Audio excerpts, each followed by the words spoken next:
বন্ধুরা, একঘেয়ে যদি পুঁইশাক খেতে ভালো না লাগে, নতুনত্বভাবে এইভাবে করে দেখুন, দারুণ টেস্টি হবে পুঁইশাক খেতে। প্রথমে সর্ষের তেলের মধ্যে 5 ফোড়ন দিয়ে তাতে কুমড়ো, কাঁঠাল বীজ, আলু, গাজর আর পুঁইশাকের ডাঁটগুলো দিয়ে প্রায় 5 থেকে 7 মিনিট আমি ফ্রাই করে নিয়েছি। এরপরে দিয়ে দিয়েছি 7 মিনিট বাদে 4টে চেরা কাঁচা লঙ্কা, স্বাদ অনুযায়ী নুন আর হাফ চামচ হলুদের গুঁড়ো আর সামান্য পরিমাণ জল দিয়েছি আমি, কারণ সিদ্ধ করতে কিন্তু জল লাগবে। জল দিয়ে আরও প্রায় 5 থেকে 7 মিনিট আমি সিদ্ধ করে নিয়েছি। আমি কিন্তু পুঁইশাকের পাতাগুলো পরে দিয়েছি, কারণ পুঁইশাকের পাতা সিদ্ধ হতে একদমই টাইম লাগে না।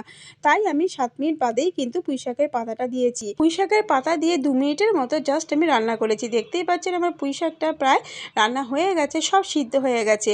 তার জন্য আমি নামানোর ঠিক 2 মিনিট আগে দিয়ে দিয়েছি 4 চামচ পোস্ত বাটা আর হাফ কাপ দুধ আর স্বাদ অনুযায়ী চিনি দিয়ে আমি আরও 3 থেকে 4 মিনিট পুঁইশাকটাকে নাড়িয়ে নিয়েছি। বন্ধুরা, দারুণ টেস্টি হয়, সত্যিই ভীষণ ভালো হয়। দুধ